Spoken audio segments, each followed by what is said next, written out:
إنه الله على كل شيء قدير. اللهم صل على سيدنا محمد الفاتح لما أغلق والخاتم لما سبق ناصر الحق بالحق والهادي إلى صراطك المستقيم وعلى آله حق قدره ومقداره العظيم. الحمد كله والشكر جله بمختلف أنواعه ما لله. Ọlọ́run ní gbogbo ọpẹ́, Ọlọ́run akíọ̀, ṣe ìkẹ́ àti ìgbẹ̀ fún àná Muhammad sallallahu alaihi wasallam. Kí gbogbo àwọn àfáà wa tí wọ́n ti lọ sọ́dọ̀ rẹ̀ Ọlọ́run. Nígbàtà kí gbogbo àwọn sàábí, tátọrọ kí àti ìgbẹ̀ fún gbogbo àwọn tábìín náà àti tábìín. Àwọn kí gbogbo àwọn àfáà àtàwà tí ń já lè ma bó láṣẹ rí tíra tó jó wá fi tó tíra àwọn àfáà tí ẹ̀yìn òdí. Maulana al-Allama Sheikh Adam Abdullah Al-Ilory. Bàbá náà kò sẹ́ni tó lè sí alọ́ kámákí, kò sẹ́ni tó lè dí alọ́wọ́ kẹ́yìn ọkọ̀ ìràwà jù bẹ́rọ pé àwọn ti fẹ́ ṣe Adam jù wàhálà rẹ̀ ti pọ̀ jù. Ó torí pé zukna aw tasawwakna ta'mal Al-Ilory min aysu kasrat al-ittila'i ala kutubihi al-musannafa. Àtọ́ bàbá náà wò àwọn àrígbé bàbá dùn ọgbọ́ wọ́n bá tọ́jú lọ́fà ìṣò tó dùn kò ní fẹ́ fílẹ̀. Àwọn tọ́ wọn wò yàtọ̀ sí pé àwọn ní ìpínlẹ̀ kẹwàá àwa fìgbà kan fi mọ́nà àjò wọn lẹ̀ bọ́bá fẹ́ dá Sheikh Adam ma kàtíra wọn ọ́tọ̀ wọn wò ọwà wo pé wọ́n dùn. Bọ́bá fẹ́ mọ bí tí àwọn ṣe rí kánà àfáà sọ pé tí a bá fẹ́ gbádùn kí a ṣe Adama عليه يجب أولا أن يتوضأ قبل أن يقدم على القراءة من كتب العلامة الآلوري بحيث أنه يعتبر قراءته لكتبه تعبدا لله. طبعا فين بعد جاء آدم كوكو من الولا كواسا ولا مفاسي جوسين تقول بابا نا gbogbo tí a ti ń kọ wọ́n fi ṣe ìjọsìn fọ́lọ̀ ni wọ́n ò ṣe líkà yàmùdáhù náà nǹkan mi ò fi wọ́n èyí bá wà sí lónìí. طبعا واربا يا الله فاهم آدم من علمه دوما يفيد ما يطالع كتبه دوما يفيد ما يطالع كتبه. اللهم يا الله فرحم اللهم أبيوني سيكا فتاني يا الله فرحم آدم من علمه. Ṣé ká dábọ̀ ẹgbẹ́ ìmọ̀ àwọn ọ̀kọ́ fáírọ́ọ̀sì bá wa lórí gbogbo ètí ìsẹ́ Nàìjíríà yìí àwọn àmà kan tíra kan táwọn kẹ́kà tí wọ́n rí fàtàwà tó pọ̀ rẹ̀rẹ̀ fàtàwà wa kó fáírọ́ọ̀sì sínú ẹ̀ lórí. Àwa náà nírú tí àwa máa fi tí a ṣe ká dáma máa fi máa rìsẹ́ẹ̀tì brain wa pé gbogbo tí a kà yìí kò yóò rí bẹ́ẹ̀. Ọlọ́run wá fún wá sí Adama tí a rẹ̀ wá pọ̀ jáǹtì rẹ̀ tàbí máa rí iṣẹ́ ti gbé wa yá Ọlọ́run farahàn Adama mani ilmu. Bàbá sí fi jẹ́ Adama ní tí a tẹ́yìn ń kà tí ń dá alálẹ̀ àwa náà kà ṣùgbọ́n lọ ṣàánú àwọn ojú wa ó tó tí a ṣe ká Adama a fi ń refresh ọpọlọ wa a fi ń fọ gbogbo ìranù yẹn kú òun orin wa. Yá Ọlọ́run farahàn Adama mani ilmu. Ẹni tó yẹ pé ìmọ̀ rẹ̀ kí ni náà olúmọ̀ ẹ̀ dáná yóò fi dùn. gbogbo ọ̀pá ní máa ṣàǹfààní fúta ni. wọ́n ní ìrùtọ́ ọgbọ̀dọ̀ rárá dáná yóò fi dùn.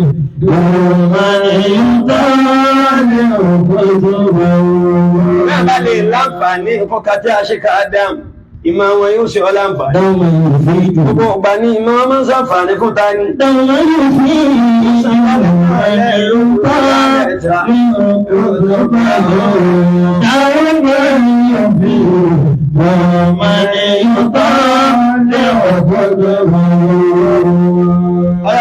Musa ìwọ̀lá dáadáa wọn bá ní ọ̀kẹ́ wọn wá fásitì ìrìnàlmáàkà sí tọ́wọ́ ìlànà máa yáhù tọ́ mọ̀ àní ما يهضم من مخاوف قلبه وحياة طمعا من مخاوف قلبه. Bàbá ní káàbà ọlágége tàná, bàbá ọlágége tòní, olórí ẹbí gbogbo akáàfà. Àbáwa Maulana Sheikh Muhammad Habibullah Adam Abdullahi lórí wáfà Àsìmùdí. Al-markazi tawwil lana. Ọlọ́run bá ní sọ bàbá náà, wá bá ní ṣe fún wọn, jọ́ jágùn fún wa, kí ni kọ́ jágùn fún wa.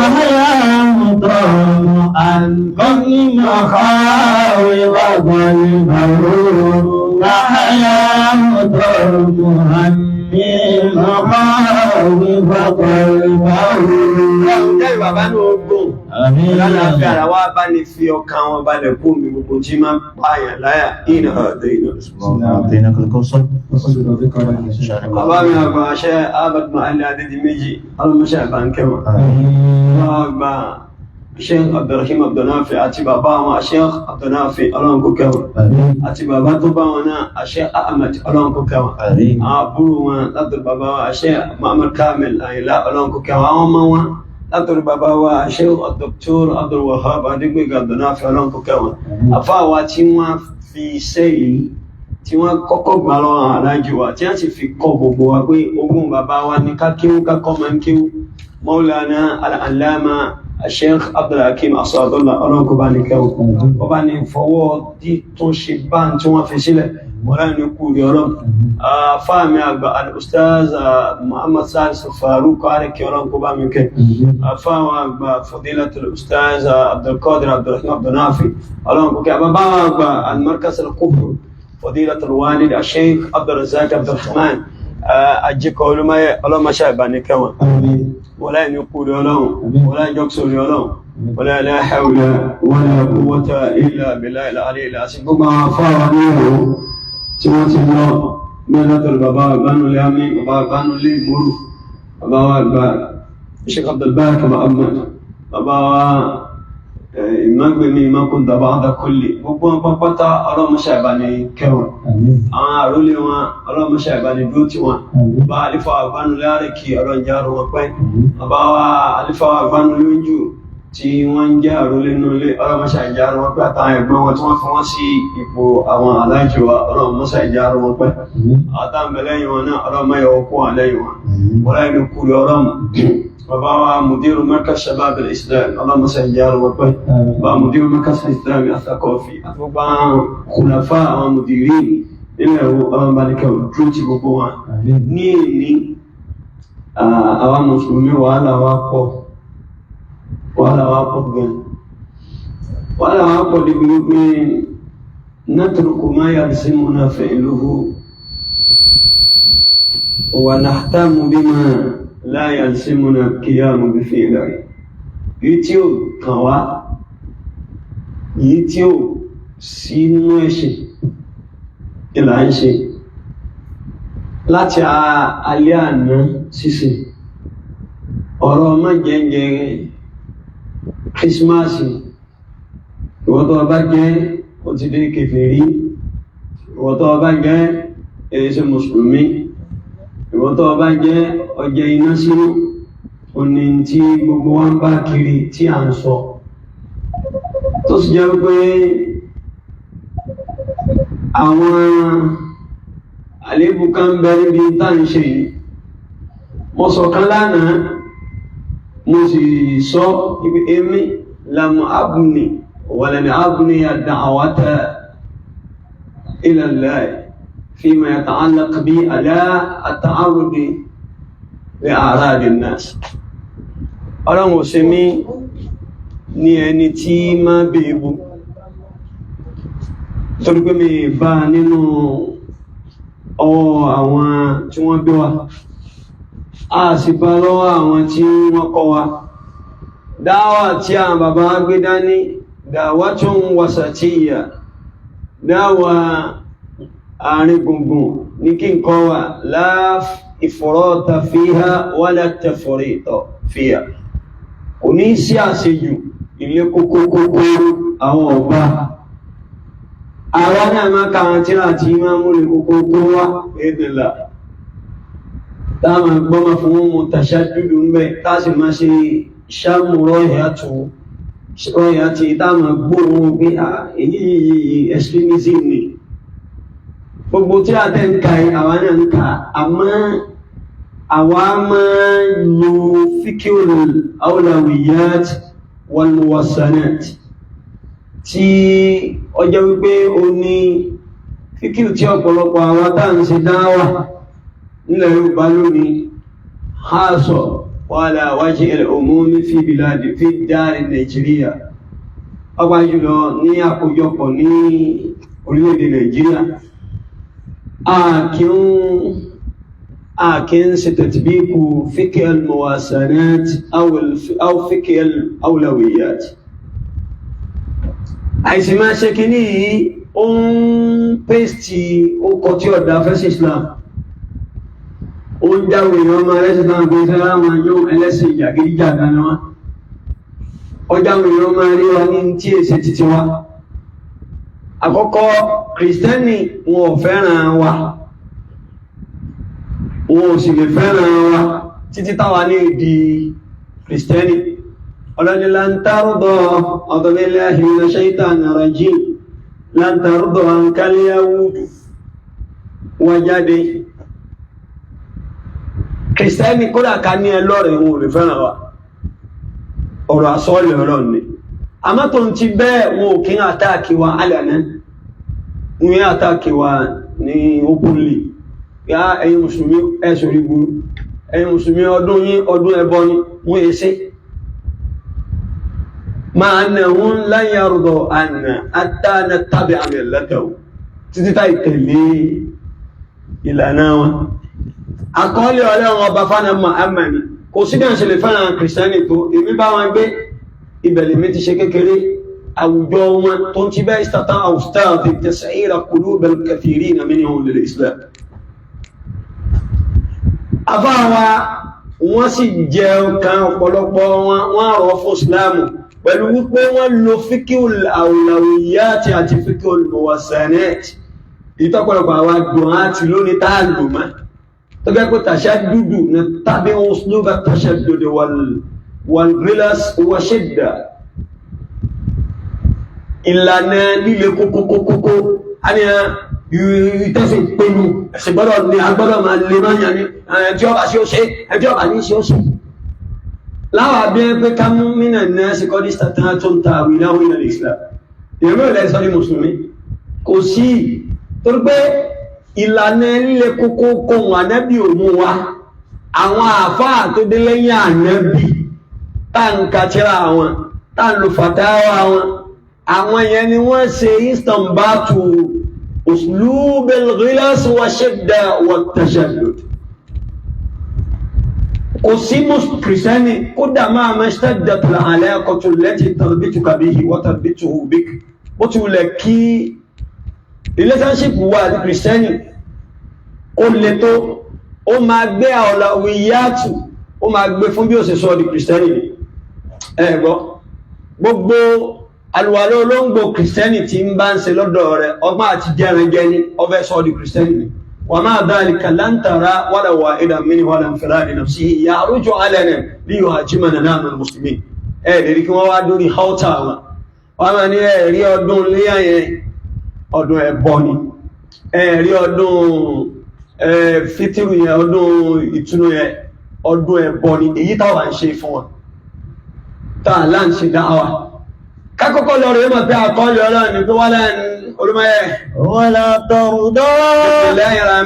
أعوذ بالله من الشيطان الرجيم ولا ترضى عنك اليهود ولا النصارى حاكلوني أيها 120 سورة البقرة أيوه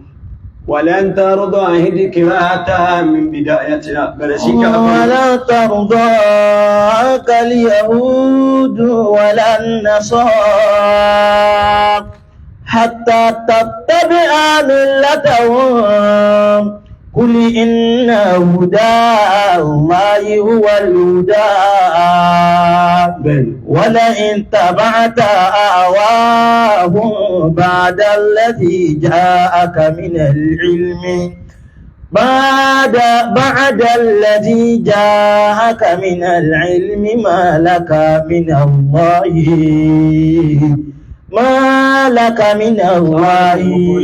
من ولي ولا نصير ولا ترضى عنك اليهود ولا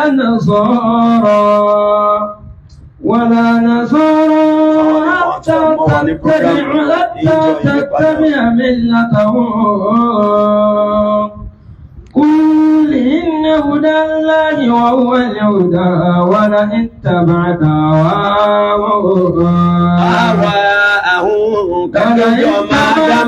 أهواءهم بعد الذي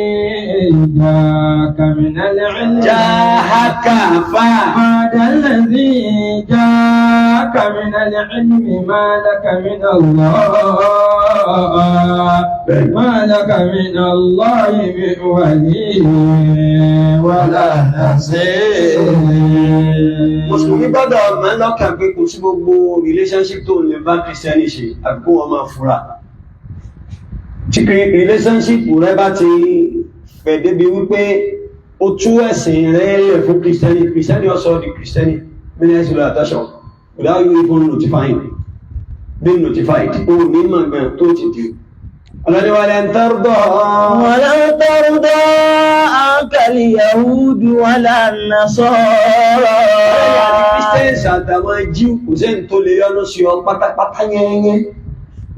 حتى تتبع ملتهم. Nítorí wọ́n fẹ́ràn rẹ̀ díẹ̀ ni o, ṣùgbọ́n tí wọ́n fi fẹ́ràn rẹ̀ parí iná ni kò di Kìrìsìtẹ́nì tàbí kò di Jewish. قل إن هدى لله هو الهدى. Ìdá àmì tó bá bá Kìrìsìtẹ́nì ṣe, ìwọ Mùsùlùmí tó bá bá Kìrìsìtẹ́nì ṣe máa múra láti gbé ẹ̀sìn rẹ̀ dání láti fi kó lójú tó bá fẹ́ fẹ̀sìn rẹ̀ kó lójú. قل إن هدى الله هو الهدى. Ọ̀nà mẹ́tọ́lá ọba fún èmi bí sífàtí wọ́n bí ti bá rí Mùsùlùmí. Ìmọ̀nà tọ́lá ọba fún mi gẹ́gẹ́ bí gbé mo jẹ́ Mùsùlùmí o. Ìmọ̀nà tọ́lá ọba fún mi tó ṣe mí Mùsùlùmí o. Ìmọ̀nà gan ni ìmọ̀nà tó dójú owó. ولئن اتبعت أهواءهم بعد الذي جاءك من العلم. Ọlọ́run ànábì tó bá lọ ṣe mistake ìwọ Mùsùlùmí tó gbéra lé Kìrìsìtẹ́nì pẹ̀lú àjọṣetẹ́ ẹjọ́ ń ṣe tó wá lọ tẹ̀lé àwọn àfẹ́nú wọn tó tẹ̀lé ẹ̀sìn wọn lẹ́yìn ìgbàgbọ́ àti tí ń jẹ́ ọ̀nà máa tó dé wá bọ́ látọ̀dọ̀ àwọn Ọlọ́run. ما لك من الله من ولي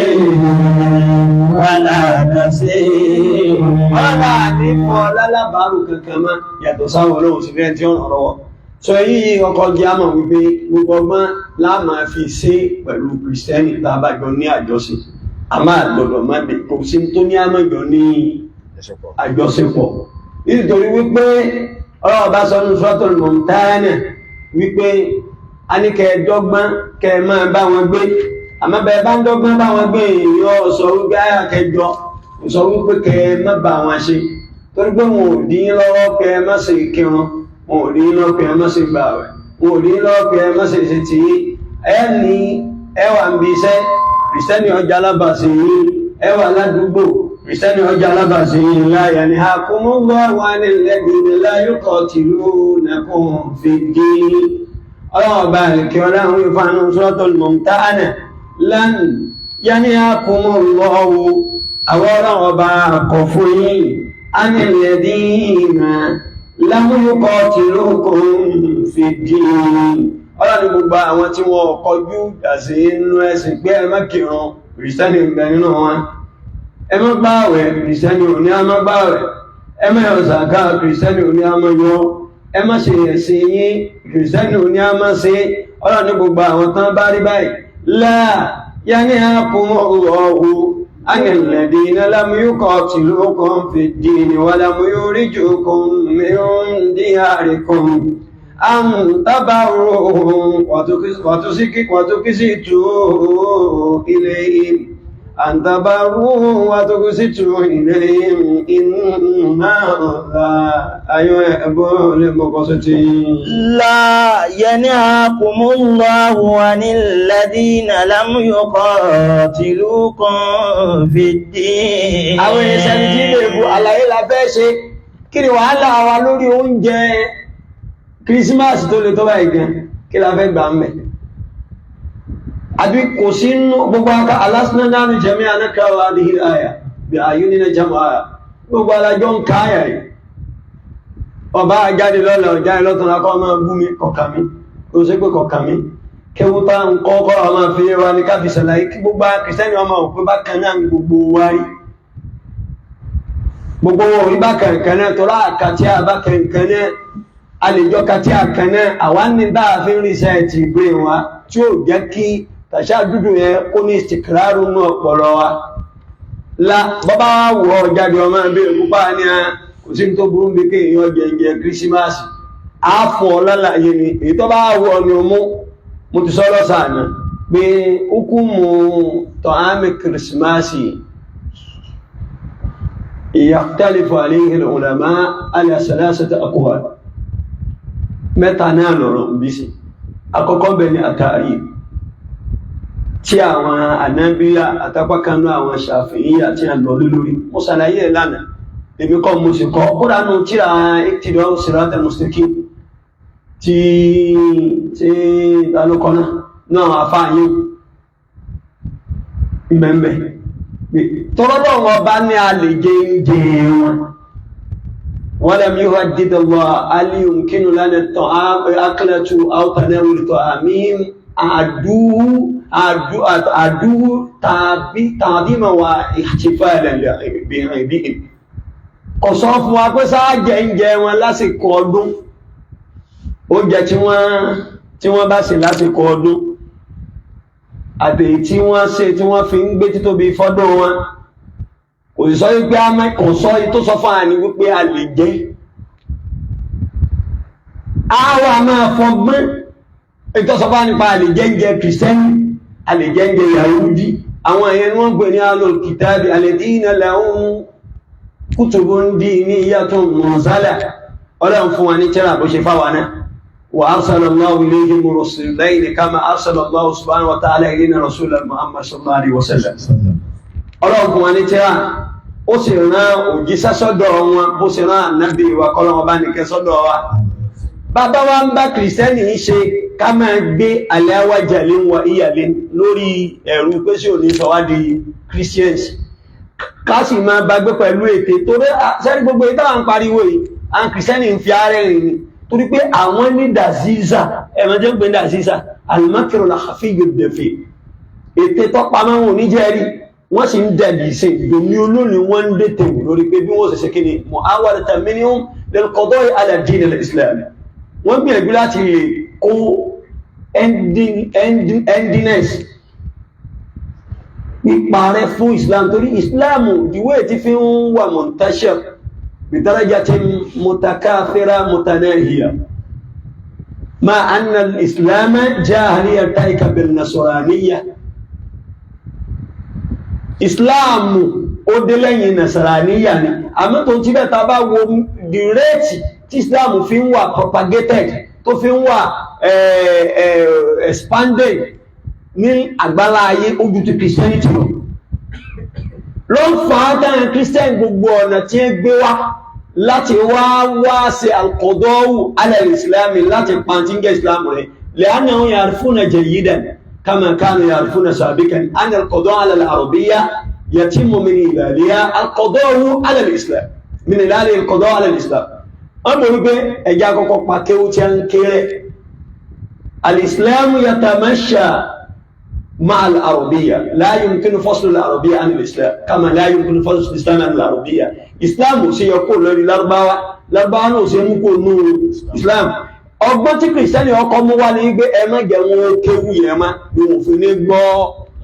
ẹ̀sìn yẹn yé ومن لا يفهم الدين لم يكن يتمكن من ديانته على أكمل وجه وكما ينبغي bí wọ́n bá sì gbẹ́sìn yẹn kò lè ṣe bó ṣe yẹ kó ṣe. wọ́n kọ́ mọ́gbọ́n ẹ̀dá ṣọ́fù ayúni abnai muslimin an ta'allum al-arabiyya ila ta'allum al-ingilisi. wọ́n kọ́ sí ojú agbé ẹja lọ kàwé lọ́fà tí ọ̀pọ̀lọpọ̀ àwọn bàbá àtàwé òfin kàwé. lórí pé idha ta'allamta al-ingilisiyyata waqtazaka tatruku al-islam. ó fi islam wọlé. ara àwọn ètè tí ẹ gbé ní ìwà ń pariwo kí ní kan ọ̀dá ìrìnkẹ́kọ̀ọ́ wọn fi yín rẹ̀ torí báwọn ní ètè tí wọ́n ti ń bẹ lábẹ́nu tí ẹ sì ń dàgbò ní olórí bí wọ́n ṣe kó ìpanubá Islam walakin Allah yahba kulla libamin an yatimma al-qada alayhi. Islam ọlọ́ni yuriduna liyutfi'u nura Allah wọ́n fẹ́ pa iná Islam rẹ̀ wallahu mutimmu nurihi àmọ́lọ́wọ́ bó ṣe kí ni yóò sàṣe pé rẹ̀ Islam ṣe parẹ́ walau kara al-kafirun walau kara al-mushrikun walau kara al-karihun kódà kí gbogbo èyí ó kó àwọn kèfèrí ọkọ̀ ìrà pé kí náà ó máa pé kí náà yóò pé ọlọ́lá àníjò kò ní kú. ayé táwọn pariwo yìí ẹjẹ́ bí gbogbo wa léèrè aliyun kí náà nara àyìn lẹ́ta wà láyé aláǹkọ̀lá ní náà ṣe láyé ìjáde fi máa bẹ́ẹ̀ ní àádọ́ ìyá wádà nasara ni wà ní ilé ìwò ni ò ní kìrìsìtẹ́nì ní fámílì kódà tó jẹ́ àlàáyìn látọ̀nà bá ṣe direct family gbogbo ọtọ́ máa pariwo online tó ń kọ̀kọ́ kúkọ ẹgbẹ́ ní fámílì tó náà jẹ́ kìrìsìtẹ́nì lẹ́sẹ̀ akẹrẹ àti mo dáwà tún náà sí ilẹ̀ là kí sí ọ̀nà yìí lè yẹn fi pè é lójú ọ̀nà ọlọ́run tó yẹ pé tó bá ti ádàsìkò ọdún báyìí tí ẹ ń sọdún wọn àwọn àmọ́ takò wọn àmọ́ àtàkì wọn alẹ́ kí la fẹ́ gbà ń bẹ̀ ọlọ́run ò sì ní àṣẹ bẹ́ẹ̀ láyà ní àkùn Allahu anil ladina lam yuqatilukum fid-din wa lam yakhrujukum ولم يخرجكم من دياركم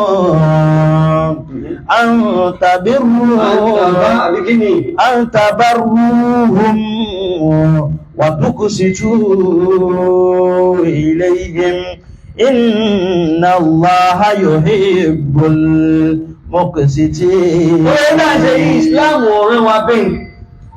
lọ́tà ní fẹ́lẹ́sìn ẹlẹ́sìn ilẹ̀ tó ṣe tí ẹ̀ àwa náà ṣe dáwà èmi gbélẹ̀ Ìgbò bẹ̀rẹ̀ wọ́n ti tọ́rọ àwọn kìrìsìtẹ́nì lájọ gbé mo sì máa yẹ àwọn táàfà wá sọ́dí mùsùlùmí lórí al-amal bil-muqtada hadhihi al-aya pẹ̀lú pé wọ́n ṣiṣẹ́ pẹ̀lú ìntáyà yìí mọ́ wa ọlọ́nilá La yanhakumullahu Ọlọ́run ọkọ̀ fún yín, ọkọ̀ fún gbogbo mùmínì. Anil ladina lam yuqatilukum fid-din. Gbogbo ayé tí wọ́n bá yín jà pé ẹmọ́ ṣẹ̀ṣẹ̀ yín. Ìjá afẹ́ kí ní ìsìn Christian sọ pé orí ibú là ń ṣe. Ẹ jẹ́ fọ́ òun ra wà, ìta ń ṣe nú ẹ̀sìn yìí. Kódà, ìta ń ṣe yóò dáa. Ẹ̀yin ni kọ́kọ́ àfà ẹ̀yin ni kẹ́kẹ́ kíwú ẹ̀yin ni kẹ́kẹ́ ẹ̀sìn katira ẹjẹ́ change method mímọ̀ ṣẹ̀wá sí wa ẹ̀mbà Islam lójú jẹ́ pọ̀ níbi òlà wá ń kírun tí kìrìsìtẹ́nì wá sọ pórí ibú là ń ṣe níbi òlà gbáwẹ̀ tí wọ́n sọ pórí ibú là ń ṣe níbi òlà ń wá ń sọ fún tiwa tí wọ́n àtàkì wa kí ló dé gan-an ماذا بالضبط تقصدون الوصول عليه من دوام قيامكم بمهاجمة على المسيحيين علينا كلا فعلا كما أتاكي personalities كما أتاكي ẹ̀sìn ẹ̀tì búra àwa mùsùlùmí àbúra ẹ̀yà ọkọ̀ ní ìgbàbá ọdọọdún ní normal routine mọ́lídì rẹ̀ fi bẹ̀rẹ̀ èpè èébú gbogbo aná láti ń ṣe mọ́lídì ọkàn ìyàtọ̀ ni ó ń kálukú ló ti mú mọ́rídì tí ẹ̀ tó sọ ló kọ̀ mí end of the year parties lọ́pọ̀lọpọ̀ ń ṣe ànàbí náà sí gbogbo ẹ̀ ẹmọ̀gbọ́ a ń ṣe láti fi sí ojú àwọn èèyàn kó ní conferences tọ́pọ̀ mọ̀ tàmàrà àtútàǹsì sáàlẹ́bí ṣe ní anábí ò ṣe àwọn kan búra wa fẹ́sàntà iná mi ń tàṣà túnmìnà báàdìná lè báàdì náà àbùnbà ṣáàtà ilẹ̀ ṣẹ́tìmẹ̀lì mashihiyyi wa ìkọ́yìn ojú àjùmọ́tì àríyìn kí ló dé ìgbò láfẹ́ fẹ́ra ọtí ìburúkú yìí rẹ̀ tó jẹ́ wípé ọ̀tọ̀ ní ọdọọdúnmọ́ ọdọọdún ni àwọn mọ́lídì ẹwọ̀ náà ẹ̀yọ́ mọ́lídì iná ẹ̀yọ́ mọ́lídì ẹti ṣòfò ẹ̀yọ́ mọ́lídì ẹ̀ẹ̀sẹ̀ islamu àwọn àfihàn lẹ̀ وكما لم يكن ذلك لنا كافيا فإذا انتهيتم من مهاجمة الذين يقيمون حفلات المولد النبوي تنتقلون مباشرة إلى إلقاء الهجمات ورميها على المسيحيين بحيث تقومون علنا بانتقادهم. وعم بوسيوا أما بولوا ألستم تعرفون أن النوعية الديني تعرف من حيث النظر إلى العيد الذي يتم الاحتفال به في ذلك الدين. سيما ما كنت بقول تين يبانشي لا فيما مروس تنشي. bẹ́ẹ̀ bá bú wa ní ìsìn aláàkádà akọ̀bẹ̀ àṣẹ gbogbo ẹwà sọ ìsìláàmù di jàgíríjàgá máa lọ ó bú mùsùlùmí ó ṣe gbá àwa láti kọ́kọ́ bí ebu àfikáwà kan ọmọ ẹjáde táyẹ̀ká bá ń dàrú káàkọ́ a máa sọ pé ìsìláàmù ò rí bẹ́ẹ̀ o interest tara wọn làwọn ń ṣe kí ni ní ó ń jà fún àbáyé ìpọ́nkọ́ sọ ìrìnlá ينهاكم الله عن الذين لم يقاتلوكم في الدين ọlọ́run àkọ̀ fún yín fún lọ́dọ̀ àwọn ẹni tí wọ́n pè ẹ̀sìn yín nírọ́ wọ́n gbá tẹ́ ń pè síran tẹ́ ń pè lábẹ́yìn wọn jáde sórí Facebook wọn a máa kọ̀ndẹ̀mù yìí ẹmbásì ní kírísítẹ́nì pásítọ̀ ọ̀wọ́ ṣé kúmúyì ni ṣádébóyè ni ṣé gbákan ni àwòkàn ṣé ti ọ̀ráyé tí a náà tí ẹ ti lọ máa lọ ní ọ̀ráyé wa wọ́n ti lọ máa lọ́nà àwa iná ni wàhálà wa pọ̀ gẹ́gẹ́ bí gbogbo ọdún tó bá ti ṣe December 25 ọ̀rẹ́ dé bí ẹ bá ti ń ṣe wáwà ọ̀rẹ́ dé ẹ fún wọn lẹ ní wọn ṣe títí wọn ẹ̀yin náà ṣe tí لا ينهاكم الله عن الذين لم يقاتلوكم àwọn tí wọ́n kojú ìjà sí ní bí ẹ bá ti ń kojú ẹ̀ lábẹ́nú wọn tó bẹ́ẹ̀ wọ́n sọ wípé ẹ̀yin tẹ́ ń kírun ẹ sórí ìburú wọn tó bẹ́ẹ̀ kí wọ́n ní ẹ̀yin tẹ́ ń gbààwẹ̀ òfò lẹ́ ń ṣe abẹ́mọ̀ pé ń táwa ń ṣe nù rí ìwọ mùsùlùmí tó bá jẹ oúnjẹ Christmas ó ti sórí ìburú láì ní lẹ́rìí láì ní ní kẹtù ìwọ mùsùlùmí tó bá jẹ oúnjẹ Christmas òfò ìkànnì ẹni tó bá ń jẹ ẹni tí ń ṣe mọ́lídì kò lè kọ̀ndẹ́ẹ̀mù Christmas torí pé kankan náà ni wọ́n kẹwọn gbọ́ ẹni tí ń ṣe mọ́lídì àti ẹni tí ń ṣe Christmas ǹjẹ́ ẹni tí mo sọ̀rọ̀ lánàá àti láwọn àtàjẹ́ tí fẹ́ òun àgbá ni mo ní kéèyàn jẹ́ Christmas èmi jẹun níta oúnjẹ ákírò àyárì ní bí nísbà ìlàyà ní ọ̀jẹ́ ìlẹ́ran láà oúnjẹ sínú priority ni لم يكن الاهتمام بتناول وأكلة الطعام من بين هيئتي وحولوياتي أقول òsínú ẹ̀ àmọ́ tí mo yànnàná lánàá ni pé mo ṣàlàyé báwọn àfáà ṣe rí lórí ọ̀rọ̀ oúnjẹ kìrìsìtẹ́nì àfáà kankan sọ pé a má jẹ oúnjẹ kìrìsìtẹ́nì ibi àwọn àfáà yapa ẹnu sí ni pé sáà lè jẹ oúnjẹ wọn ń jọ ọdún wọn àbá lè jẹ ìyapa ń sì pín sí méjì mẹ́ta tahrim karahiyya wal ibaha èyí tí mo sọ nù tẹ́tù tí ní kí n máa mórí wá ẹ̀dùn náà ṣé sóhun ìjẹ́sìn rẹ̀ nìkan ni àbẹ́sìn yìí ìjẹ́sìn rẹ̀ nìkan ebi ẹ̀sìn Ọlọ́run ni ìyíta bá sì ká nínú tíra náà lọ yẹ ká ṣàlàyé báwo èèyàn kí wọ́n gbọ́ a ní ń tẹ́ ń ṣe ọ̀dà tushawwihuna wujuha al-islam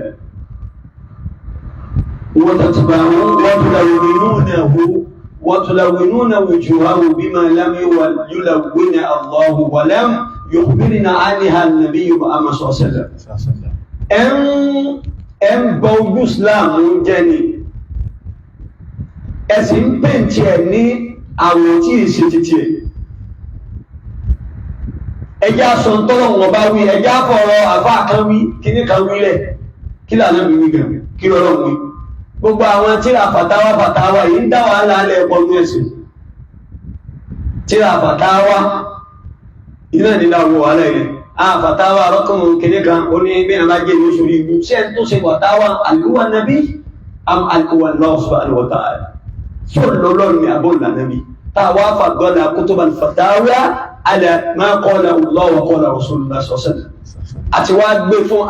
àfá yẹn ibùnù kíní ibùnù sí kíní ìgíní kan ibùnù ṣe di ọlọ́run máa lọ àdìsọ́lá gbàgbọ́ tẹ́ẹ̀pẹ́ tí ibùnù bá ti wá sọ olọ́rọ̀ ọ̀rọ̀ Al-Qur'ani yóò bẹ́bà tùlọ́nà mi láà yanhakumullahu anil ladhina lam yuqatilukum fid-din ọlọ́ni àkọ̀ fún yín láti ṣàṣepọ̀ pẹ̀lú àwọn tí wọ́n ọba yín jà pé ẹ má ṣe ṣẹ̀ sí wa lam yukhrijukum min diyarikum wọ́n sì ní pé kẹ́ẹ̀fì lúlẹ̀ fáwọn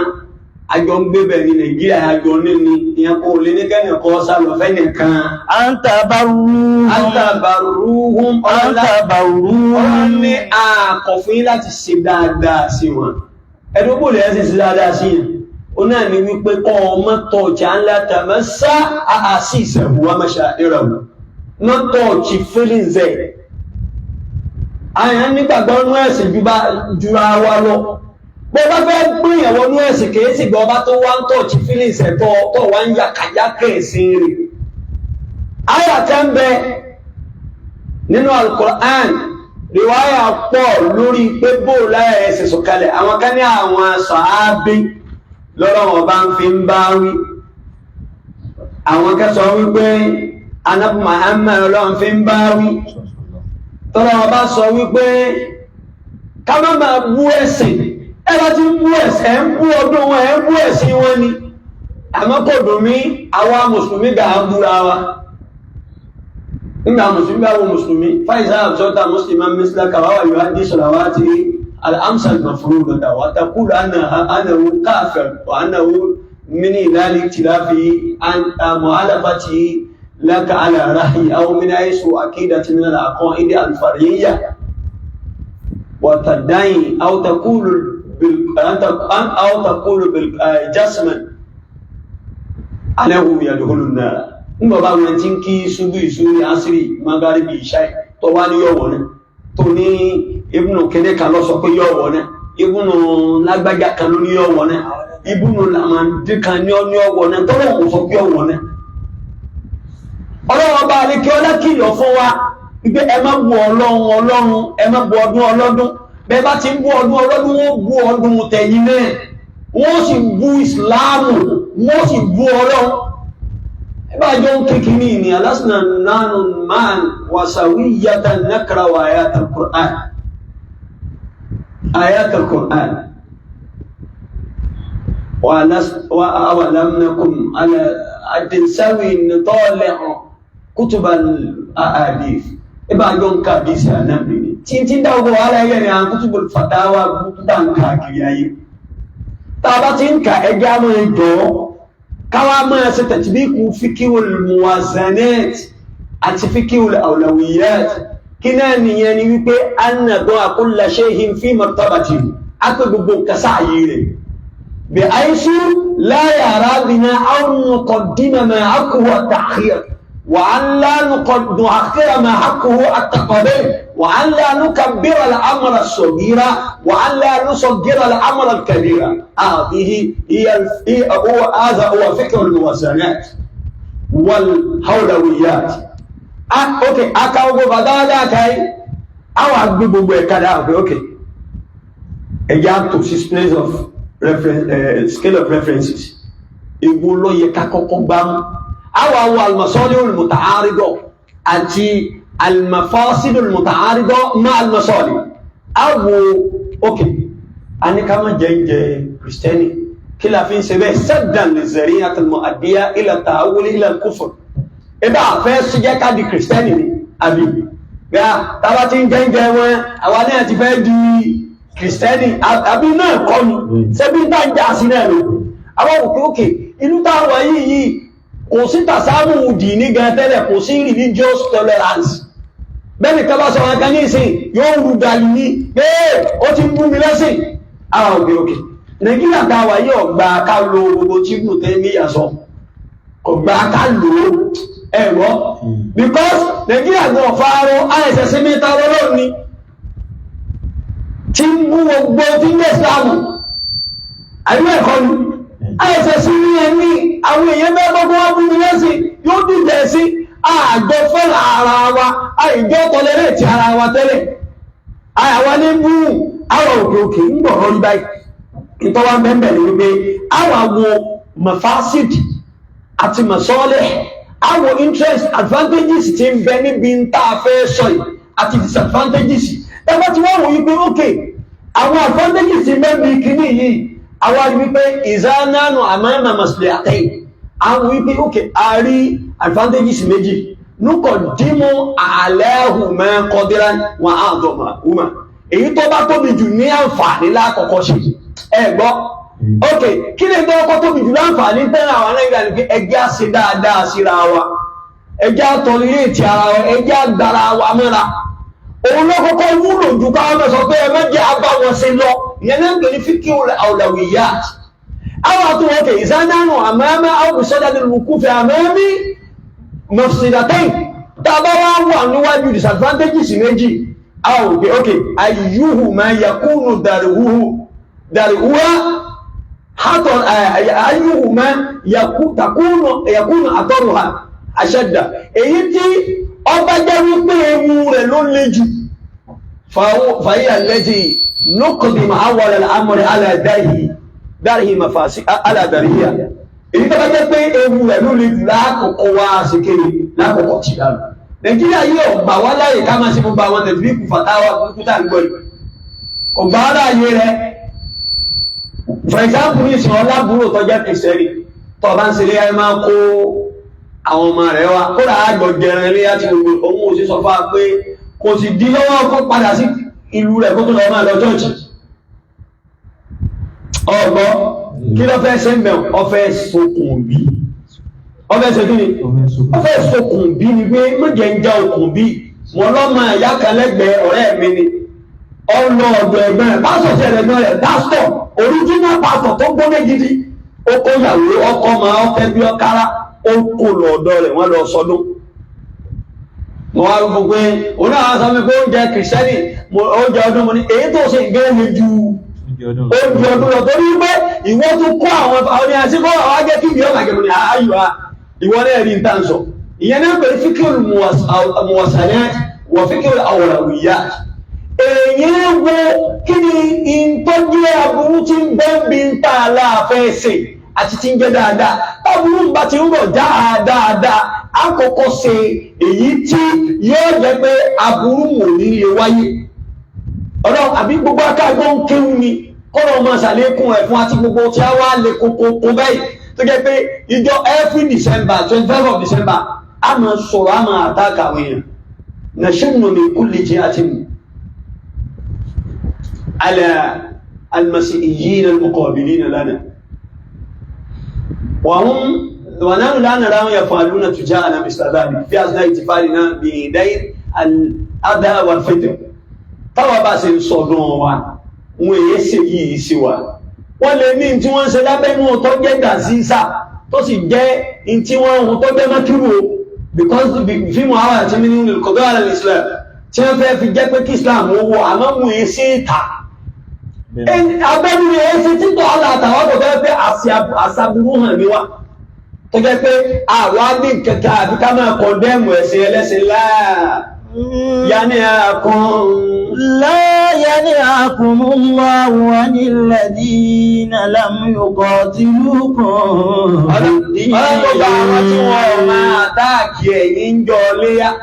wọ́n máa táàkì yín ń jọ tùnú kí ẹ má sọdún yín wọ́n ọdún yín lọ́dún ẹbọ nígbà mọ̀ àyà 3 University of Ìlọrin mọ̀ wá bọ̀ wálé fọ́dún mọ̀ á kọ́ ya rẹ́sọ́rántì kan mọ́ fẹ́ jẹun lágbó ọba nílọrin mo ṣe wá fẹ́ jẹun obìnrin tí ó wà tá ń jẹ fún mi wọ́n ní ẹ̀tìtì tá ń jẹ fún mi kí n máa lọ ojú nǹkan mi mọ́ lọ sí ọdún ó ní sọ́dún oyin tẹ̀ ń ṣe tọ́jú ọdún ẹbọ mo ní kí ló mú ọ sọ bẹ́ẹ̀ ó ní bọ́dà wá ti rí pé ká máa pẹ̀ràn sọ ẹ̀mọ̀ pé ẹni tí bá ń pẹ̀ràn yìí ń ṣẹbọ nínú misconception ni à ń pẹ̀ràn kìí ṣe bá ń pa fún yàn à ń sí láti lè kọ́ṣe ní tó bí ọdún tá à ń ṣe káfí lè kọ́ṣe ẹni tí ó ṣe kí ni ẹni tó bí ọdún yìí ká kọ́ṣe bó ṣe ṣe tó ṣe sábà bí ẹ̀ lọ́dọ̀ àwọn kìrìsìtẹ́nì àwọn èèyàn sọ jáde ni wọ́n gbàgbà àná ìṣẹ́bọ̀ lò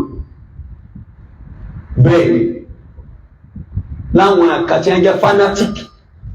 al-Masihiyun al-muta'affirun tẹ́yẹ́ pé they are very fanatic táwọn náà ya ẹ̀họ̀nà lẹ́yìn náà ṣe ń ṣe ṣùgbọ́n tó ti bẹ́ẹ̀ la takaduna tarawnahum yakhrujuna ilayna 'alanan liyuhajimuna wa liyantakiduna fi kulli waqtin nahtafilu bi hilalihi bi'aydina imma yakuna 'inda al-'adha 'inda al-fitan àwọn ọ̀wá kí ń jáde wọ́n wá máa àtàkì wọ́n báyìí kí ló dé tọ́jọ́ wípé wàhálà àwapọ̀ tọ́lọ̀ sọ pé láà yanhakumullahu 'anil ladina lam yuqatilukum fid-din. nígbò la fẹ́ chẹ́ǹjì mẹ́tọ̀ọ̀dù líle kókókó wa àwọn èèyàn mélòó la wò sínú ẹ̀sìn pẹ̀lú líle kókókó wa èyí à ń lé wọn jáde ní ẹlòmíràn ní àmì wọn bá jáde wọn jáde Ọlọ́run ní á pé èèyàn sínú ẹ̀sìn kò ní á ṣe kéde kò ní á lé èèyàn Ọlọ́run ni aléyàn lámí àmúrin Allah náà dùn hátá an nùríjà náà sàwọn àtúrúdáwò mínal Islam bàlì ìwádà an dhalika amarna bí an nad'uwahum ilayna wa an na'ruda alayhim al-islam hatta ya'taniquhu wa yadkhulu fihi Ọlọ́run ni aléyàn jáde inú ẹ̀sìn bẹ́yìn ọjọ́ bá jáde inú ẹ̀sìn kọjá èyàn bọ́ọ̀lù bá jáde inú ẹ̀sìn rẹ̀ kínú èyàn máa bàjẹ́ ni tí ọba tí ẹ̀wà jáde kódà ẹni tó bá anábì ní ẹni tó bá fi ẹ̀sìn ilẹ̀ mẹ́rin tàdá àndì ní ìfàlẹ̀ yókùtà bẹ́ẹ̀ yẹn bá fẹ̀sìn ilẹ̀ gẹ̀ kí wọ́n pa kí láàrín bìbì sọ bẹ́ẹ̀ torí pé ọba ń jẹ́ pé àbò láàṣẹ dé ní òǹkà àwọn òpèrè tá à ń ṣe èyí alẹ́ àwọn èèyàn ààsì tó fi tẹ́ndẹ́ǹsì káwọn èèyàn wọnú ẹ̀sìn àfilẹ̀ ọ̀yọ́ orí bẹ́ẹ̀ ẹjá nígbà tó ń kọ̀ndẹ́ẹ̀mù kí ni àwọn èèyàn òye mọ́ ẹsẹ̀ ń tà ń sọ ọdún ń gbé egun wọn lé ní nítorí wípé ọ̀sẹ̀ tí ó sọ̀rọ̀ ọmọdé àbí sí èèyàn tí mo yò ní dùn ẹ̀rọ a máa lè máa yàn pé orí ibú lẹ́ ń ṣe o ẹ̀ṣọ́ ríro bóòlù yóò sì bá lọ́wọ́ yẹn láàá. yanhakumullahu 'anil ladina qatalukum láàmù yóò kọ́ kí ní ṣe yìí lam yuqatilukum nígbà ojú ẹlẹ́sìn láàmù yóò kọ́ ti lùkún la yanhakumullahu 'anil ladina lam yuqatilukum fid-din. gbogbo ẹni tí ọba bá yín dánú ẹ̀sìn tí wọ́n kọ̀ndẹ́mù ẹ̀sìn yíwò lọ́dún léyàtẹ̀sì ọdún ẹbọ ni kódà tí wọ́n máa wí sí ríyàn wọn ò wí ní alẹ́ jáde síta lójú gbangba. walam yukhrijukum min diyarikum. wọn ò sì ní kẹ́ ẹ jáde kó lórílẹ̀ èdè ẹjọ́ ń gbé àjọ ní Nàìjíríà ní ẹnì kó lè lé ẹnì kan. à ń tàbá wù. ọlọ́ni àmọ̀ fún yín pé kẹ́ ẹ sọ̀rọ̀ rí kẹ́ ẹ ṣe dáadáa sí wọn kẹ́ ẹ wùwà rí kẹ́ ẹ fi ṣe dáadáa kẹ́ ẹ rí ẹ fi ṣe dáadáa sí wọn. wa tuqsitu ilayhim. kẹ́ ẹ ṣe déédéé báwọn náà ṣe ń ṣe é sí yín alẹ́ nìkan níbí ó ti kú nísìn à ń pè ní bàbá lọ́ọ̀yà kò sọ́dọ̀ kan tá à ń ṣe àjọ sí i kò sí bá mi ó tún fún lẹ́ràn kódà bí ẹran ni bàbá ti dé alájẹ bá gbẹ́ràn mi yóò sì jẹ́ bóun náà bá sì ń sọdún a máa fún bá mi a máa jẹ bá ń ṣe Christmas bá mi máa jẹ sọ́wọ́n sọ́wọ́ àgbẹ̀ kèbèrè ni àbẹ́ tó bírú ayé ìṣẹ̀lẹ̀ jẹ́ kèbèrè sáàmì mẹ́rin ṣe kí ni mo wí olóyìn kú rẹ̀ máa gbọ́dẹ̀ mi ọ̀rọ̀ ní àṣírí àwọn àṣẹjẹjẹ kújẹkú ní tó lórí púpọ̀ mú yí bá mi mẹ́jẹ wọ́n wọ́n ní ọdún àti gbọ́ di fámílì rẹ̀ tí mo ń sọ yìí bá fẹ́ parí ìjà yóò gbókò kò sí tọ́gbẹ́kọ̀ọ̀rọ̀ wa tí ó mà kódà ó máa lò làkọ́ bí bàbá mi ni mo rántí kó ní àwọn bàbá ẹ̀ máa ń jẹ́ o torí ẹ̀yà wèrè gan o tó fi gán pé wèrè gidi tààrà níyí ìwádìí bí ẹ fẹ́ sí fi ránṣẹ́ ẹ̀dẹ̀ yìí rẹ̀ bàbá bá yìí máa jẹ kò yẹ sọ́dí kèfèrí ó ṣe ìsìláàmù tẹ́ ikú ni ó dà nígbà bàbá mi ó kú tẹ̀sùn máa lọ́wọ́ lọ́wọ́ rẹ̀ ọwọ́ mi báyìí ló dákẹ́ sí lọ ó ń ṣàdúrà ó ṣàdúrà lápárọ̀ mi mú wa ó sì wọlé èmi ò sí ń bá lọ lágbọ̀n wọn ni wọ́n sùn pa ń bá mo ti rí àlámà pé kí ní ìdí fẹ́ já ìwọ̀sùn pálọ̀ àtàwọn ọmọ kí ó tí wà ń bí gbọ́nà ìwọ́n wá yàrá mi bí so bí ó ṣe rí pé mímíwò ó ti pọ̀ lọ́wọ́ pè mí tẹ̀síwá ẹ̀ ń bẹ lọ́wọ́ wọ́n sá ń wojú mi wọ́n sì dákẹ́ sí mi lọ́wọ́ wọ́n sì ń wú ọ̀rọ̀ ọlọ́run tí wọ́n fi pọ̀ so ẹni tó bá rí bá ń kọ́ wá ní kèfèrí ni torí pé máa jẹ́ kírísítẹ́nì ṣẹ̀mọ̀ wípé ó yẹ ká jìjì mẹ́tọ̀ọ̀dù pípé ẹ̀sọ́jú ọ̀nà ọlọ́run wá tó pé sí tún ẹsẹ̀ dáadáa sí wọn nú ọ̀rọ̀ gẹ́gẹ́ bá àná ẹ̀ṣẹ́ ṣe sí inú ọdún yìí wọ́n gbà fọ́dà wọn mẹ́jẹ tí wọ́n bá tiẹ̀ ti gbà lọ yíhùn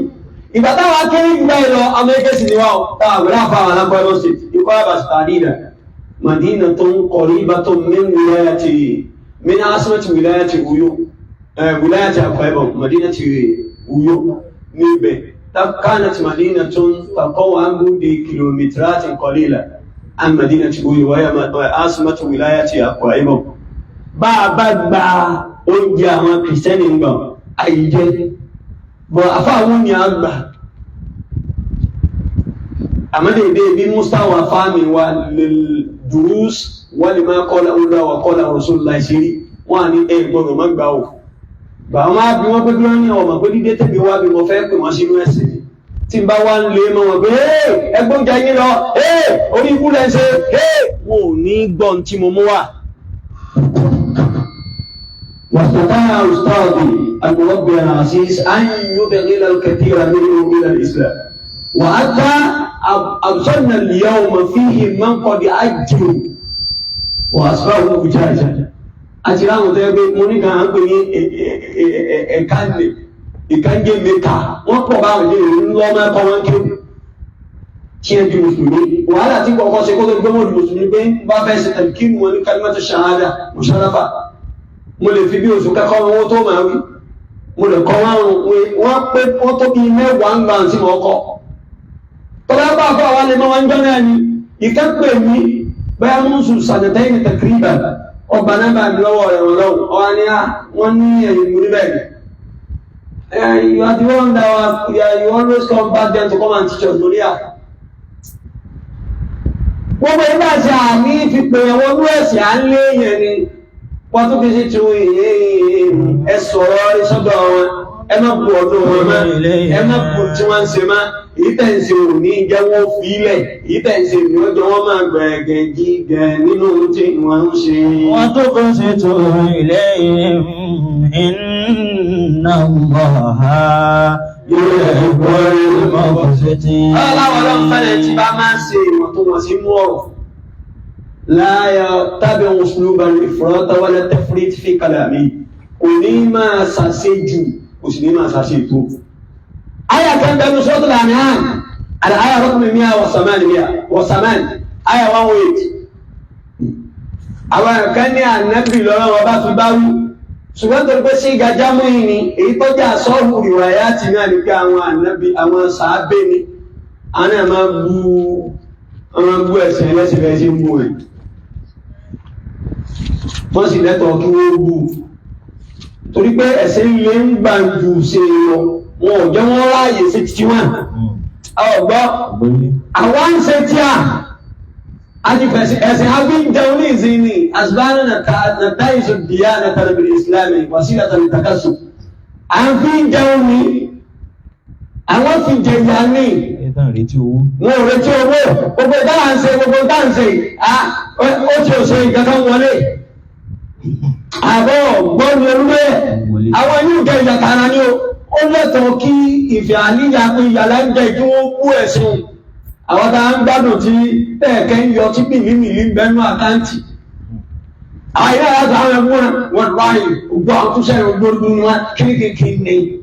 aṣọ̀bẹ tó ti mú tí ó ṣe aláàmọ̀ ìrìnàyà kẹ̀kẹ́ lára rẹ̀ kí ló dé ó yẹ ṣe wá àṣìbá lẹ́sà àkàtẹ́ àti mi kọ́ ìlú wá sí wọn lè ṣe ìṣẹ́bá àwọn ṣe wá sí ọ̀fẹ́ jẹ́ ìwọ̀n gbàǹkan ọwọ́ rẹ̀ àríkà ń tàbíà usluba líì wọ́n rifk ó lò lílọ àti pẹ̀lẹ́pẹ̀lẹ́ nìyàn fi gba tí mẹ́rọ èèyàn tí a fẹ́ gbà lọ́wẹ́ wọ́n nígbà tí a Muhammad tọ́wà tí dáwà nílé tí wọ́n gbá lọ́dà Ànábì máa gbọ́ àwọn ọdún yìí máa gbọ́ àwọn òòṣà wọn àgbọ̀rẹ́ ṣe wá lọ bá àbútọ́rí lórí ọgbà ọ̀sọ̀bìnà ohun òṣìṣẹ́ àbùkù ọlọ́bà ọjọ́ àbúrò bàbá Adam Muhammad pé kìlọ̀ fọ́mọ bọ̀ dáàrin ọ̀rọ̀bọ̀ gbìlọ̀ fún àyàkú fáni tààrùn lé alẹ́ àtìrà kó yé máa bú ọlọ́run wa wọ́n sì lọ́dọ̀ rẹ̀ nígbẹ̀ ó ní ṣe tẹ́ fẹ́ mọ́ ní ọwá pèpè ó ń ṣe ọlọ́run òpé ló ń ṣe ọlọ́run kì í bí máa kẹ́ ọ pé ọkọ̀ gbá ọkọ̀ àwọ ọmọ kìíní ọmọdúnmọ́yẹ̀ ìgbáka ọgẹ́dẹ̀ ìpọ̀ bọ́ọ̀lù má bu ọlọ́run wọn mọ́ tó o bá bọ́lọ̀ wọn mọ́ kéyàdà àwọn òwò ẹ̀dà àwọn kà kí wọ́n lè fi wọ́n náà lọ́rùn lẹ̀ orí tó bá ń bú ọlọ́run wọn máa lébù rẹ kiri anábìnrin ya hàn mo pè wọ àbúrò bàbá mi mà ánàbìnrin rẹ̀ bí akúrò bẹ̀rẹ̀ ìtí mo sọ yìí ní sọ̀tà mi ní máa kúrò náà ni anábìnrin òun ò ní yé máa ṣe kí àtàyà tó lè lè chánsì ọ̀yàdọ̀ òun ha fi yáde títí tí wọ́n mú òòrùn wá àmà yìí tó lé ní wọ́n mú wá gbélé lọ́wọ́ àmìkálẹ̀ ìtọ̀lẹ́gbẹ̀ wọn pẹ̀lú stahil gbẹ́ta bá lè rí iṣẹ́ ìgbàna wọn ní bú ọlọ́rọ̀ ọba wọn mẹ́ olùwàdáwà táwọn ní ìṣẹ́mùsì kọ́lá kí á mú òòrùn wá fáyàtọ̀ òòrùn wá wọ́n wá fi sí lọ́wọ́ máa kú jù bẹ́ẹ̀ rà ń tó ní yé máa sọ ní sọtẹ́ àtàntí tí wọ́n sọ pọ̀ ọlọ́rọ̀ ọba wọn á kèbèrí àwọn òṣèlú wá gbọ́n tánà bí wọ́n wá bí wọn gan wọ́n wá ń wí fún wípé látàkù fẹ́nà á ń ṣàtìlẹ́kalẹ̀ ààrẹ àtìná ìsídàkù yé máa bú pé ó ra ó ń bí kọ́ máa bú ọlọ́wọ́ bá wa á ó lánà ṣùmọ́tà nẹ̀ka tàbí káà náà máa bú ọ kábúbà bẹ́ẹ̀ wọ́n gbọ́ àfọ̀n bàbá tiẹ̀ náà ìbí òjò bí láyà fúlù násàbọ̀ násàbàlì àhà kama wulida al-abdu kadhalika wulida al-hurru bá a sì bí ẹrú la ṣe ṣe kéde wọ́n fi báwọn pé wàlá nẹ̀ṣùmọ́ ní ọmọ ìyá àmúlùkà ọlọ́wọ́ bá rẹ tó wá ní ìṣèkìlì tó rí pọ́ lásẹ̀ á rú òun náà ní mú wọn nìkan o wàlá nẹ̀ṣùmọ́ náà mọ́ ìyá àmúlùkà á bú ọlọ́wọ́ bá rẹ tí wọ́n bí ọlọ́wọ́ bá jà nítorí ẹ̀ lọ́wọ́ bá fi àwọn kánírì wáyà ẹni àwọn kan ní sábàbù mùsùlẹ̀ ayà ìní bí àwọn sàábé wọ́n máa gbọ́ ọlọ́run wọn ọlọ́run bá fi ọmọ wala tasubbu alladhina yad'una min dunillahi ọlọ́run ẹ máa gbọ́ àwọn tí wọ́n ń sin nǹkan mí yàtọ̀ sọ́rọ̀ ọba wa yasubbu Allaha adwan bighayri ilmin káàlọ́ máa bọ́ọ̀bù sàbàbíyà ni فاف كنيه ومن شروطها أن يتقدم النهي أو الحمر وهنا قد تقدمها النهي yóò wá máa jẹ́ pé tí ń bẹ̀lẹ́ ìrẹ́ ọmọ jẹjà sáàrùn tó sáájú ẹ̀ fọ́yà ṣùgbú káàná wá máa lọ ti pàṣẹ kó ń bú ọlọ́run ọba wọn wá máa bú ta ni fọ́yà ṣùgbú àwọn náà máa bú ọlọ́run tí wọ́n fi ṣe pé do me do God no go first ìwọ́n bú ọlọ́run ọba wa wà náà bú ọlọ́run ọba jẹ kò sí tó burú. fọ́yà ṣùgbú adwan bighayri ilmin. ọlọ́ni láì ní máa ń pa pé yóò bú ọlọ́run tó ṣẹ̀dá yóò le gan àwọn náà bú ọlọ́run ọba rẹ̀ o. kadhalika sayyana likulli ummatin amalahum. ọlọ́ni gbogbo ń tó orí tí wọ́n ń ṣe yẹn àtọ́dún kérésìmesì ni àtọ́dún wá ní àti gbogbo ọdún tí a ní wọ́n ṣe ní ọ̀rọ̀ ní àwọn ọ̀rọ̀ bá ṣe sọ̀sọ́ gbogbo nǹkan fáwọn àjọpọ̀ ọ̀kan nìyàn. Summa ila rabbihim marjuhum. ọ̀rọ̀ ní bá a bá wá lo ayé tán àtẹ̀yìn tẹ́ jẹ́ mùsùlùmí báwa jẹ́ bẹ́ẹ̀ àtàwọn tí wọ́n mú nǹkan kan débi wọ́n lù mí àti gbogbo àwọn kìrìsìtẹ́nì àti gbogbo Yahudi àtàwọn tí kò jẹ́ ẹlẹ́sìn gbogbo yín ọ̀dọ̀ ọlọ́run ọba mi èmi ọlọ́run lẹ́ẹ̀mà sẹ́rí padà bọ́. wáyé náà bèrò wọn bí máa kàánú ya mẹ́nu. ọ̀rẹ́ gbogbo tó ń kálukú yìí ṣe láàbò èrò pẹ̀. a ti ṣàlàyé ń pọ̀ lóúnjẹ Christmas lánàá kò sí tọ́ka mẹ́ma àmọ́ èwo ni gbogbo mùsùlùmí tó bá jẹ oúnjẹ kírísímàsì yóò wọ̀ náà ìjẹkújẹ lọ́jẹ jẹ́ bí ó ní nǹkankan sóúnjẹ wà nù ọdún ni àmọ́ ẹ mùsùlùmí tí máa ń ṣe léyà tí ò ní pa nǹkankan tí ò ní ní tí ọ̀jẹ̀ kí ni tí ń jọ́dún wọ̀sọ̀sọ́rùn lọ ríèdì kírun pẹ́ran ọgbọ́ táwọn náà àti 24 wọ́n ti wà ní church ọgbọ́ wọ́n wà ń bẹ̀ di 25 wọn wọ́n sì ṣe gbogbo ìjọsìn wọ́n jó wọ́n sì gbogbo ẹ̀ ìtọ́lọ́run ṣàyánná ni وكذلك زينا لكل أمة أبكني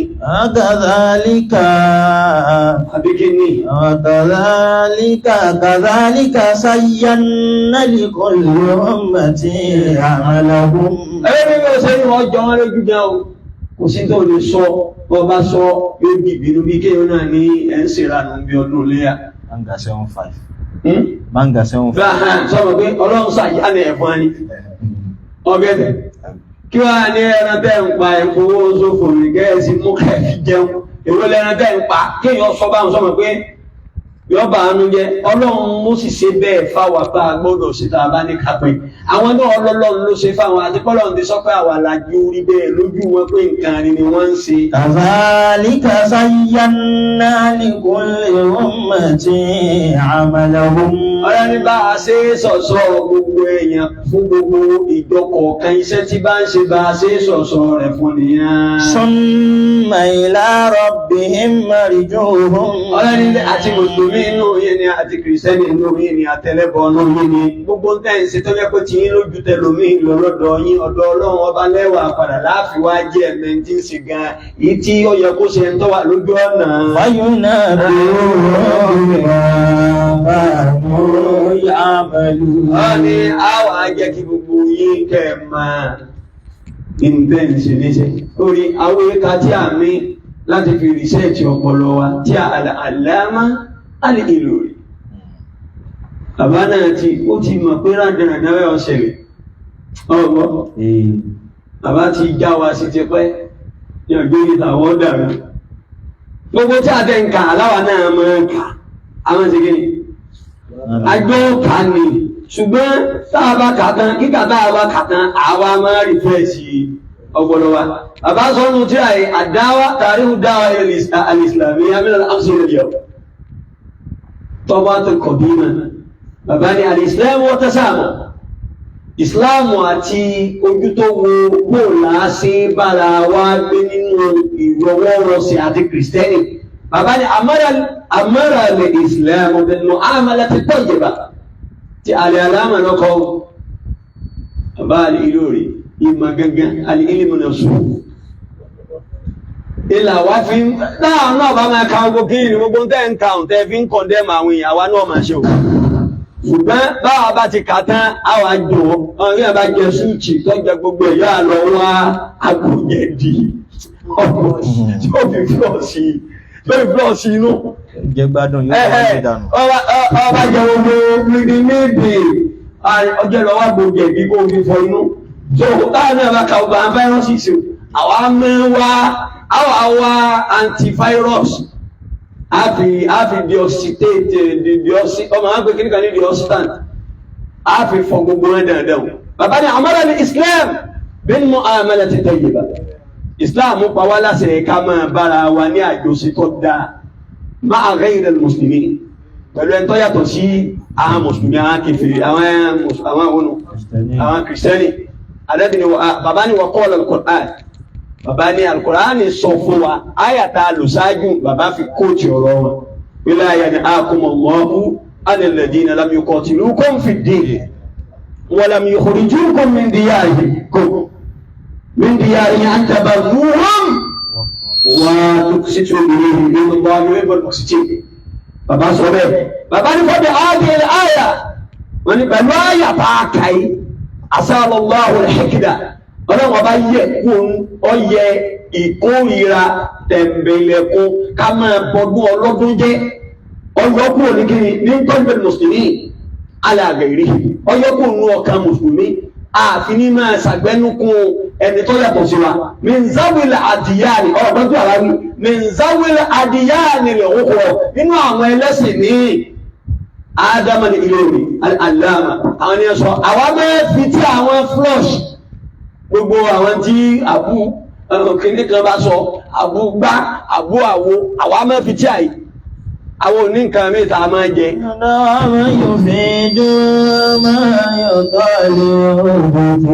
Ó ṣe rí ẹ̀ àìmọ́ kátà sí aláwọ̀ lọ́jẹ́ ẹ̀yìn nípasẹ̀ kúrò báyìí. Bàbá wa ń bá lọ wípé wọ́n kọjá amẹ́lẹ́rí Mùsùlùmí ọ̀nà. Àwọn Mùsùlùmí ti gbìyànjú láti ṣe fi mukhtalifil àsọ́rí wàlẹ̀ àmùsọ́rí ní gbogbo ìlú gbogbo orílẹ̀-èdè kọ̀ọ̀kan lèmọ́kútà bọ̀ wọ́n ṣiṣẹ́ pẹ̀lú tí àyà yìí ṣe kiri tó mú wá ní ọ̀rẹ́ yẹn pé ká ṣe wà láwọn ẹ̀ mọ́tò gbòó àdáhùn mẹ́ni ajínigbé nìyí àwọn mùsùlùmí bínú ẹnì kankan torí Islam ti ń ṣe wọ́n ń bú ẹ̀sìn ẹlẹ́sìn wọ́n ń fi ọdún ọlọ́dún tí ọ̀dà wọ́n lẹ́nu yẹn táyì dòwà ìdámẹ́ni ajínigbé akéèdàtì wọ́n yẹ sí ìtìjẹ́ ti àdùn ní kékeré أن يقع الإنسان غيره وينسيه بسبب الدين أو مذهب kéè torí pé ojú ọ̀nà tèmi ní o èmi ò ṣe fìdá o ẹtí ṣe fìdá àbí ká máa làkàyàkà rẹ̀ èmi ò ṣe jálàbí o ẹtí ṣe jálàbí àbí ká máa bá tiẹ̀ jẹun Islam ò kọ́ abẹ́ kódà bàbá fẹ́ change ntẹ́lẹ̀ kan mú dání káàrí pé ọ̀dà kìí ṣe ebú kìí ṣe pé láti ṣe kéde láti change balisamihu lilnasara àmọ́ àwọn mùsùlùmí àgbáńlá ayé tí ń ṣe ìsìláàmù tí èsè ní ìta wa ń ṣe ńlẹ̀ Nàìjíríà àti ilẹ̀ Yorùbá wọ́n ṣe lé ẹ̀tọ́ fáwọn wọ́n yọ̀ǹda fáwọn kìrìsìtẹ́nì wal yahud àtàwọn àwọn yahudi ayélujára tuntun sọ́run kama yasha'un wọ́n fi wọ́n lẹ̀ kí wọ́n ṣe ẹ̀sìn wọn bọ́ bá ṣe ṣe kí ni bọ́ bá ṣe wù wọ́n wọ́n kọ̀ndẹ́ẹ̀mù ẹnì kankan wọ́n fi wọ́n lẹ̀ ẹ̀sọ̀dún yín ẹ̀sìn tó wù yín ẹ̀sìn gbogbo tẹ́ bá máa ṣe àmọ́ wọ́n pè wọ́n pé ìbádàkẹ́ ẹ̀sìn wa lábúlábúlẹ̀ wọ́n kàdẹ́ ìsà wọ́n bíyà wọn ọkọ̀ pé kí chọ́ọ̀chì ọgbọ́n bàbá ṣíkáyà ní wọn ọkọ̀ chọ́ọ̀chì àti gbogbo ibi tí àwọn sẹ́mínárì ibi àwọn pásítọ̀ ti dúró à ń tẹ̀ tó kọ̀nà wà kí ìsọ̀ òní ọmọ lu agbó rẹ̀ èyí tó máa ní wọ́n sì lè máa lu agbó wọn tí wọ́n lọ́lọ́ wọn ni tí wọ́n lè jẹ́ wọn ṣe tiẹ̀ ẹ̀gbọ́n máa lu agbó bí tí mo wà tí wọ́n lọ́nu àbí wọ́n lọ ní ilẹ̀ tí ó rà ẹnìkan gbọ́ ọkọ̀ chọ́ọ̀chì bí ọwà fún kíni tíjọba bá ti fún láàyè tẹ́nìkan tó ti ní kọ́ máa ṣe tó wù ú a ní freedom of kini orílẹ̀-èdè dìyànà freedom of religion mùsùlùmí kèrè sọ pé kéèrè ọmọ ṣe tiẹ̀ ilẹ̀ ajá ní àzáàrí fil masajid fil jami nítorí pé wọ́n èyí sọ pé káànú ọmọ pèrò wọ́n sọ pé àwọn ṣe kiri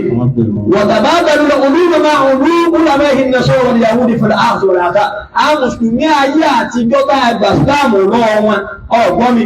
wọ́n máa yọ ṣe ìjìrọ̀ mímọ̀ lọ́dọ̀ àwọn àfá àwọn kìrìsìtẹ́nì ìwọ mú tiẹ̀ wá jẹ́mi náà àwọn ọmọ ojú òní ìwọ náà gbà tó ní ẹsẹ̀ẹsẹ̀ nù ọba aláàmàlẹ̀ olórí lọ́sọ bẹ́ẹ̀ torí àsìkò ní wọ́n jẹ́ amọ́bọ̀ọ̀lá sí bára wa gbé jẹ́gẹ̀ lọ́wọ́ jẹ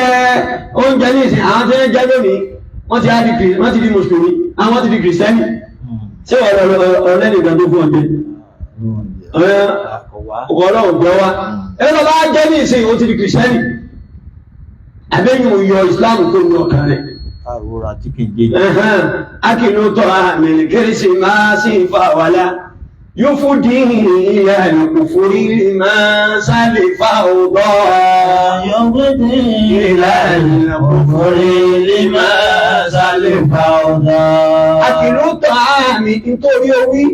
ọba àbúmi ọba ṣépè ìntẹ́mi ń fẹ́ ní kọ́ sọ bí ọlọ́run ti ní àlè jẹ́ ìgbà àlébù ti là àlè jẹ́ àwọn àfáàfẹ́nu sí kọ́nà mẹ́ta ni àtàríwù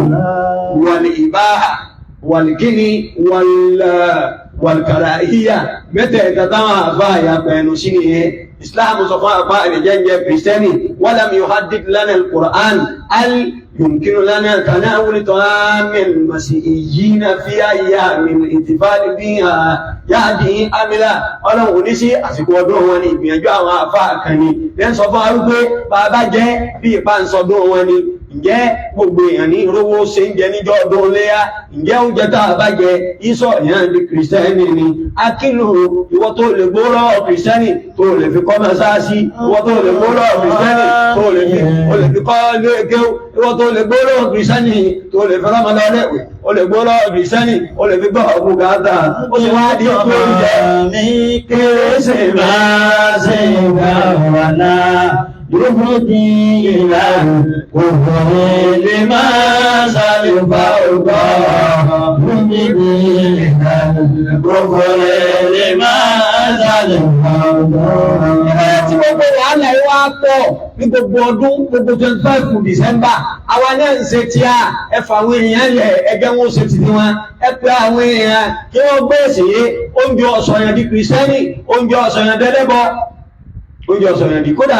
ẹ̀mà wà bá òhìnlẹ̀ lè gẹ́ ìrìn láì bí ẹran tí wọ́n bá pa gan fẹ́ bọ tí ọba sí ń tẹ́ ìyàn jẹ wọ́n mọ̀ ní tọ́lá gbẹ́yẹ́lá bá dín wà láàádé àà àní bí ìsọkò títí rẹ̀ ń wè ọ́ pẹ̀ẹ̀ràn ṣogbú bọ̀ kò á sí tẹ́yàn jẹ ẹ̀jì bẹ́ẹ̀ kú